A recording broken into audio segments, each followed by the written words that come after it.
Saudara, kita tersambung melalui saluran Zoom bersama Gubernur Jawa Tengah Ahmad Lutfi. Selamat pagi Bapak Ahmad Lutfi. Pak, ini kan bagaimana untuk bencana banjir dan longsor ini memengaruhi ketahanan pangan di Jawa Tengah, dan apa langkah dari Pemprov Jawa Tengah untuk menangani hal tersebut, Bapak? Pertama perlu kami sampaikan kepada pemirsa bahwa dampak bencana alam ini tidak berpengaruh signifikan terkait dengan ketahanan pangan Jawa Tengah. Terutama stok padi kita, beras kita sangat cukup.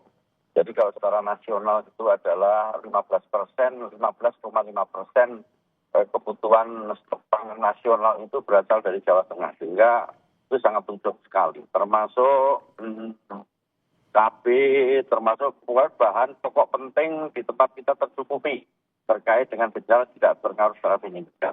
Tapi yang perlu kami sampaikan pada rekan-rekan sekalian dan pemerintah bahwa memang dampak bencana ini ada dua hal yang perlu.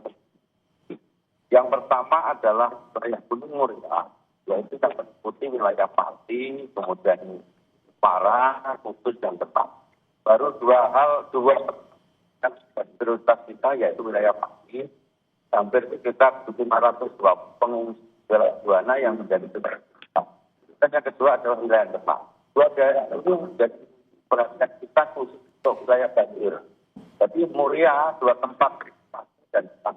Kemudian yang kedua, yang tidak kalah pentingnya adalah akibat tanah longsor. Akibat Gunung Selamet dan sekitarnya, itu adalah wilayah Purbalingga, kemudian Pemalang. Kemudian yang ketiga adalah wilayah Tegal. Dan hari ini kami dengan Pak Wapres akan misalnya 3 Kabupaten Tegal. Dampak daripada tanah longsor ini khusus untuk pengungsi, sentralnya hanya di 2 tempat, yaitu wilayah Purbalingga, serta Tegal. Lainnya tidak ada pengungsian. Khusus untuk Purbalingga, 80 kita lakukan pemindahan dalam rangka relokasi yang sekarang nanti kita siapkan huntara dan huntapnya. Termasuk di dalam Pemalang itu adalah beberapa rumah yang nanti kita lakukan relokasi. Serta di wilayah Tegal yang hari ini nanti akan kita kunjungi, meskipun kemarin saya sudah dari sana, hari ini kita kunjungi kembali untuk memastikan bahwa tanah retak atau bergeraknya tanah di wilayah Tegal menjadi prioritas sekarang yang kita lakukan peninjauan pagi ini. Demikian, Pak. Ya Bapak, lalu apa bentuk bantuan dari Pemprov Jawa Tengah ini bagi petani yang terdampak, dan juga bagaimana untuk menjaga stok supaya ini bisa sampai Ramadan Bapak, dan juga harganya tetap stabil? Yang pertama perlu saya sampaikan, Mbak, akibat banjir dari 6 kabupaten kota wilayah SR Pati, serta 5 kabupaten kota wilayah Pekalongan, dampaknya itu hampir 17.000 hektar banjir atau yang terdampak. Tetapi yang kita lakukan filtrasi adalah 10,96 hektar yang nanti dipastikan gagal panen. Kami upaya Pemprov telah melakukan identifikasi dengan Dinas Sosial Provinsi dan Kabupaten untuk kita ajukan asuransi jam kerja.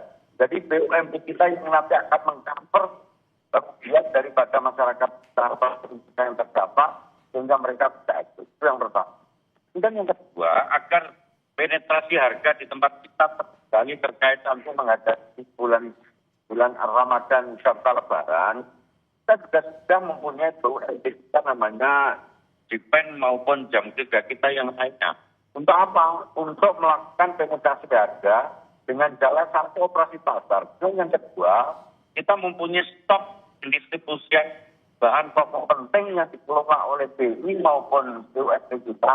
Misalnya, di Jawa Tengah mempunyai 10 kabupaten kota terkait dengan cabai, maka kalau tidak langsung beberapa stok pasar kita sudah mempunyai kesiapan retail cabai kita di beberapa pasar, termasuk bahan pokok penting lainnya, termasuk bawang merah, termasuk daging, dan lain sebagainya. Dan diharapkan kesiapan kita lewat BUMD serta operasi pasar akan bisa melakukan penetrasi harga untuk wilayah Provinsi Jawa Tengah. Demikian. Ya Bapak, apakah akan ada intervensi khusus dari Pemprov Jawa Tengah begitu Pak, seperti operasi pasar, dan juga bagaimana koordinasinya dengan Bulog, pemerintah kota dan kabupaten, dan nantinya bisa menjaga untuk stabilitas pangan ini, Bapak? Betul. Jadi pemerintah provinsi tidak mungkin bisa berdistribusi tanpa adanya intervensi atau kolaborasi dengan 35 kabupaten kota. Kita gandeng BI, kemudian kita gandeng Bulog, kemudian kita gandeng satgas-satgas yang ada di Pemprov. Jadi kita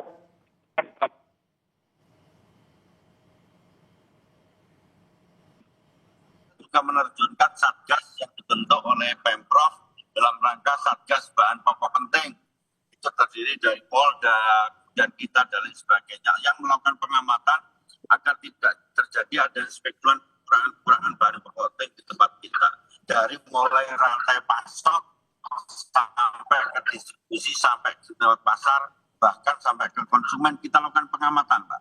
Sehingga intervensi Bulog, kemudian satgas kita, kemudian beberapa kabupaten untuk melakukan pendistribusian bahan pokok penting ini betul-betul menjadi jaminan kita untuk yang akan datang. Demikian. Baik Bapak, mungkin dalam kesempatan ini ada hal yang ingin disampaikan kepada masyarakat agar tidak perlu khawatir terkait pangan ini menjelang Ramadan dan juga bagaimana dengan harganya nanti Pak di sepanjang bulan Ramadan. Halo? Ulangi. Bapak Lutfi, apakah ada yang ingin disampaikan kepada masyarakat terkait dengan hal ini pada kesempatan ini, terkait juga dengan bagaimana nantinya stabilitas pangan menjelang Ramadan dan selama bulan Ramadan, Bapak? Suaranya enggak. Gimana ulangi, Mbak? Mungkin ada hal yang disampaikan kepada masyarakat, Bapak, terkait dengan harga stabilitas pangan. Yang pertama, masyarakat tidak usah resah, tidak usah risau bahwa tidak perlu melakukan penimbunan, tidak perlu melakukan kegelisahan terkait dengan bahan pokok penting di wilayah kita.